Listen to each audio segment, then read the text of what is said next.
मैं major general Nilendra Kumar channel Lex Consilium Foundation की playlist इनसे मिलिए मैं बात कर रहा हूं प्रोफेसर डॉक्टर राजेश कुमार से, जो सन्यासी भार्गव हैं। विशद अनुभव है इनका।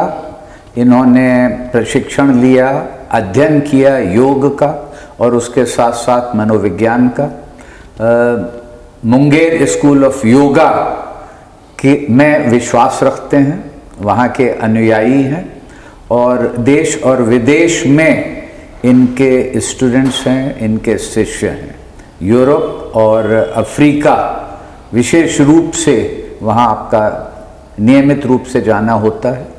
तो इस वीडियो में मेरा प्रश्न आपसे ये है प्रोफेसर साहब कि आज के इस तनावपूर्ण युग में जिसमें संघर्ष है, प्रतियोगिता है, आगे जाना है, अंग्रेजी में कहते हैं रैट रेस है, तो उसमें प्रायः ये सुनने में आता है कि भाई नींद डिस्टर्ब्ड है या नींद पूरी नहीं हो रही है या इंसोम्निया है।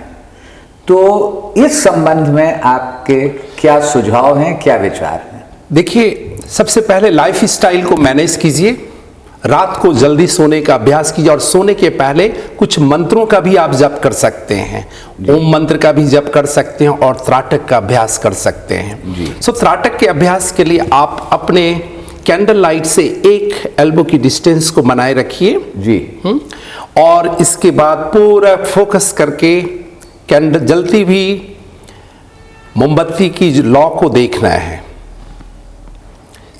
रीढ़ की हड्डी सीधी रखिएगा, एकाग्रता लौ पर बनाए रखिए,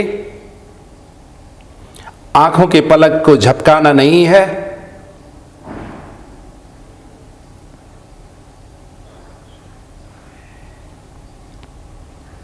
शुरू में तो कठिनाई होगी, लेकिन धीरे धीरे आप इसमें दक्ष हो जाएंगे।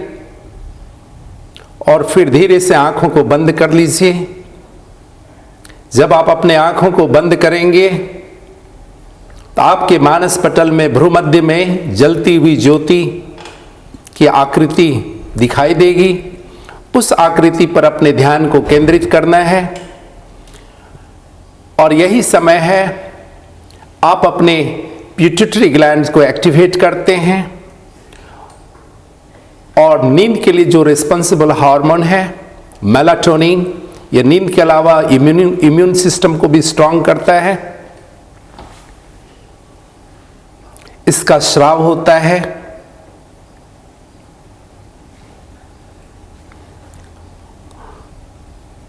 आपके आंखों के जो तनाव से जो आपकी मांसपेशियां, जो नर्व्स जो थक चुकी हैं, वो फिर से रिजुवनेट होती है, न्यूरॉन से एक्टिवेट होता है। पूरी शांति बनाए रखना है और फिर धीरे से आंखों को खोलिए और फिर गेज कीजिए। यही अभ्यास 2 से 3 बार आपको अपनाना है और फिर हाथ की हथेली को आपस में रगड़िए और आंखों के पलक पर इस प्रकार से हल्का सा प्रेशर देकर के रख लीजिए। यही है त्राटक का अभ्यास। तो इससे इंसोम्निया में लाभ मिलेगा, उससे छुटकारा होगा। इंसोम्निया 90 डेज अगर आप अभ्यास करते हैं, कितनी भी तरह की आप मेडिसिन खाते हो, आपकी मेडिसिन की डोज खत्म होगी। और ये हम लोगों का ये अपना रिसर्च है, हमारा रिसर्च है, इफेक्ट ऑफ त्राटक ऑन इंसोम्निया, जो मैंने 99 में किया था बिहेवियल भोपाल के एम्प्लॉयज के ऊपर, और जिसका परिणाम यह हुआ कि मुझे एग्जीक्यूटिव जो वहाँ के हेड थे, ईडी जो थे, उन्होंने ऑफर दिया मुझे कि आप हमारे यहाँ स्ट्रेस मैनेजमेंट कंसल्टेंट के रूप में आइए, और मैं भारत का पहला आदमी बना था स्ट्रेस मैनेजमेंट कंसल्टेंट। क्या बात है, 98-2000। ये आपको अपने अनुसंधान का और प्रशिक्षण दे सकने की क्षमता का लाभ मिला जी। तो मुझे पूरा विश्वास है कि आप सब भी इस जानकारी से फायदा उठा सकेंगे, लाभान्वित होंगे। देखते रहिए, हमारी ये बातचीत जारी रहेगी।